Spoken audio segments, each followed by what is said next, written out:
बैरकपुर लोकसभा हलके में कोरोना के तेजी से बढ़ते सूरत हाल पर 8 म्यूनसिपलिटी के साथ आज एडमिनिस्ट्रेटिव बिल्डिंग के एसडीओ दफ्तर में आला सतह पर वर्चुअल मीटिंग बुलाई गई।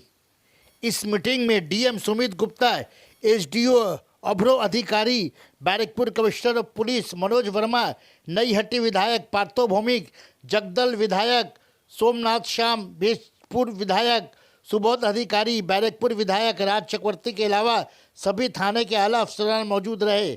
मीटिंग में मौजूद सभी लोगों के इत्तेफाक राय से ये फैसला लिया गया कि 8 म्यूनसिपलिटी के मातहत शहरों में बगैर मास्क लगाए चलने फिरने वाले मुसाफिरों को पुलिस पकड़कर कोरोना टेस्ट करवाएगी। अगर कोरोना मस्बत पाई गई तो सेव होम में रखा जाएगा। इसके अलावा बैरकपुर लोकसभा हलके के सभी बाजार, हाट और दुकानें हफ्ते में 2 दिन सोमवार और जुमेरात बंद रहेगी 31 जनवरी तक।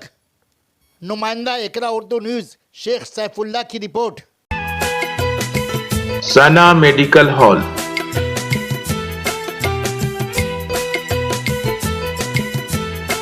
%10 discount on every medicine.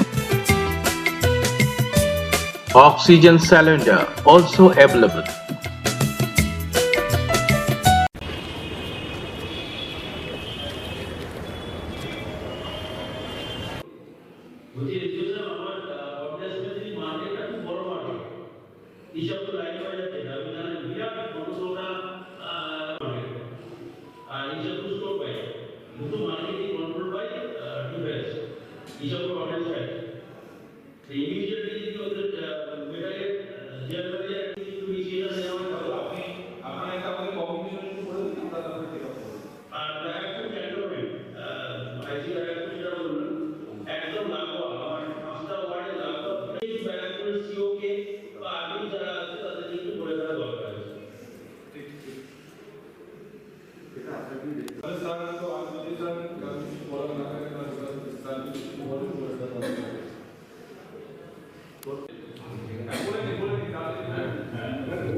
এটা